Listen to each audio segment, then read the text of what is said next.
Welcome to this full flight tutorial for the Fenix A320 in MSFS. An important note before we begin: flight plans made in the sim's world map do not automatically feed through to the plane. However, you should still use the world map flight planner before your flight to identify suitable runways, departures and approaches. Also note the ICAO codes of your departure and arrival airports. This tutorial is from a runway start with engines running. A cold and dark start tutorial will follow at a later date. I recommend you watch this tutorial before flying the plane, pause along the way and take notes. Then when you do fly, use your notes to guide you. Let's jump inside. Our first job on the flight deck is an easy one. We hit the B hotkey to set our altimeters to the local pressure.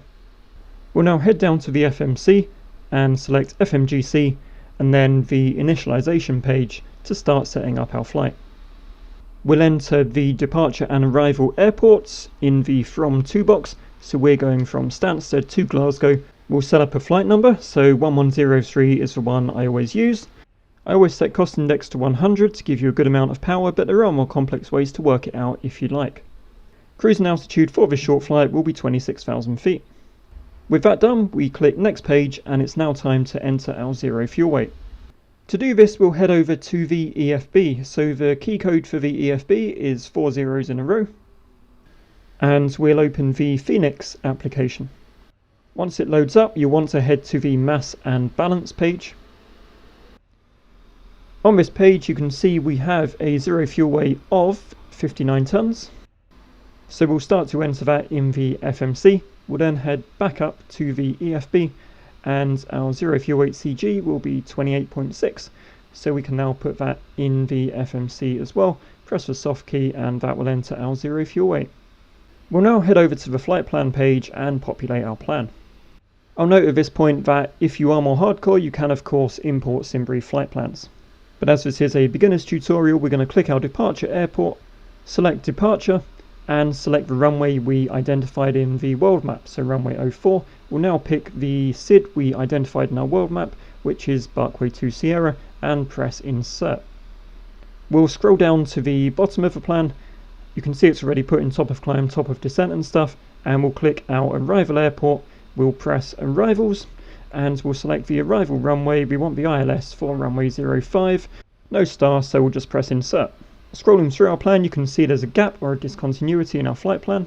We'll hit the clear key twice, once to clear out the default GPS primary message, and a second time to put clear in the scratch pad.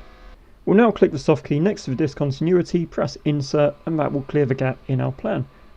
With the flight plan complete, it's time to configure aircraft performance, so we'll head over to the perf page. We'll head back over to the EFB because all the information we need is contained within the departure perf application on the EFB.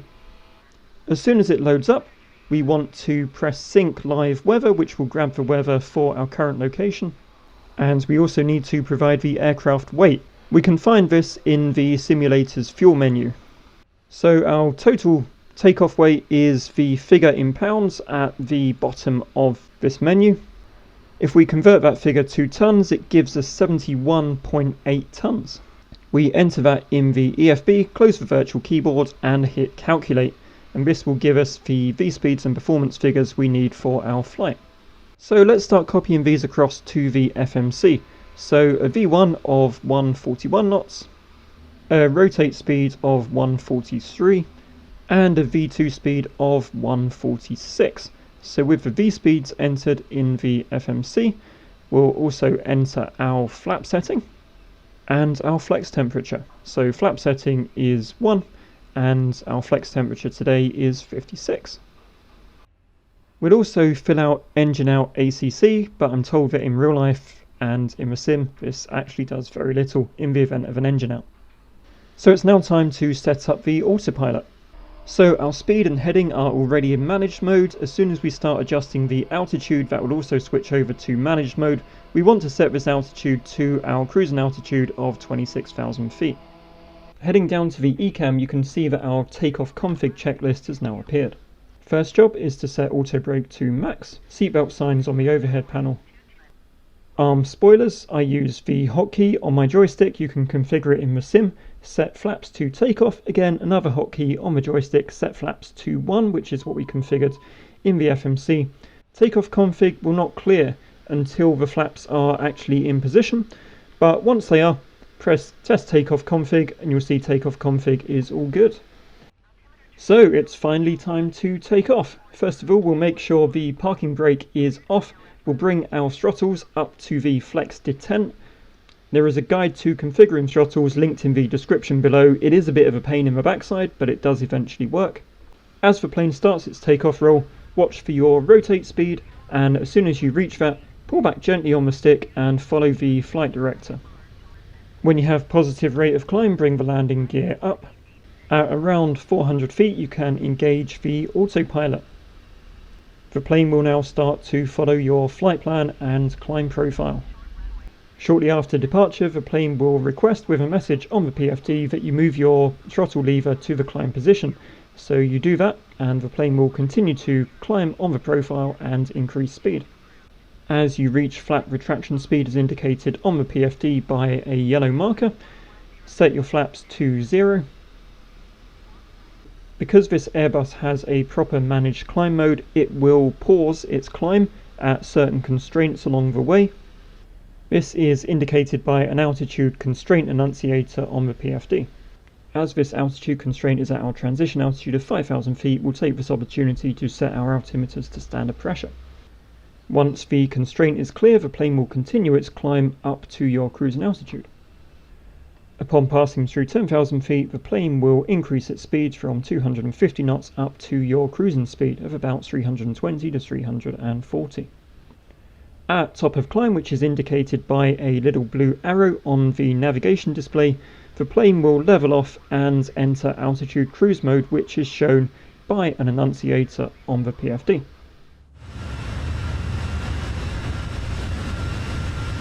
Once we're at cruise, it's now time to configure some stuff for our descent. So we'll go to perf, next phase, and then our approach page. Everything we need to enter here is found on the approach perf app in the EFB. In this app, we need to fetch the weather for our destination. We then need to apply the weather for our destination. So we can now start entering those figures. So the winds are at 190 degrees and 13 knots. Temperature is 16 degrees and the QNH is 1010. So we'll enter those in our perf page in our FMC. We'll also enter some minimums, so we'll set radio minimums of 150 feet. And with that done, we'll move on to a few more bits of setup for approach. First, we'll make sure those auto brakes are set to medium, just so it's ready. We'll also check the nav radio page of the FMC to make sure our destination ILS frequency has been auto applied. On our flight plan page in the FMC, we need to find out our final descent altitude, so we'll scroll down and that is 2,400 feet. So on the MCP, we will dial in 2,000 feet so the plane will happily descend to our final altitude once it reaches top of descent.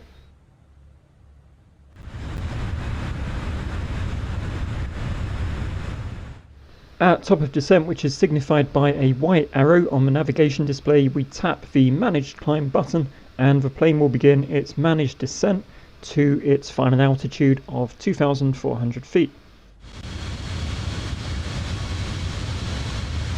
During descent, the plane will start to decelerate around 10,000 feet to slow it down to 250 knots below 10,000.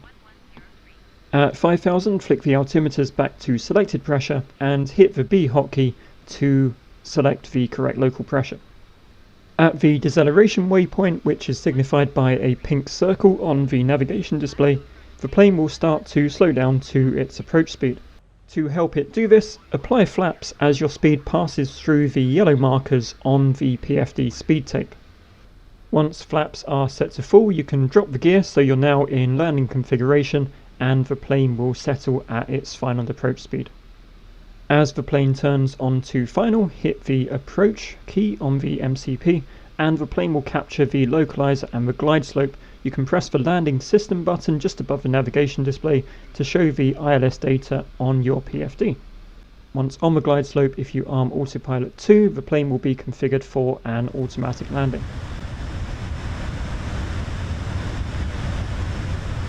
At this point you'll see a landing checklist on the eCam. As long as you've done everything right up to this point, the checklist will be complete. Minimum. At minimums, the landing looks good. 100. In autoland mode, the plane will take care of the flare for us. 50, 40, 30, 20, 10. Retard. Throttles to idle. Reverse is open. Rollout mode is holding the sensor line. The reverses and auto brakes are slowing the aircraft down. At 80 knots, throttles to idle. And that is a successful flight in the Fenix A320. As we roll off spoilers and flaps, this brings our tutorial to an end. Thank you for watching, I hope you found it useful. If you did, please drop a like and feel free to subscribe as I make this kind of content fairly regularly. Please remember to check the pinned comment for all kinds of useful information. Take care and I'll see you next time.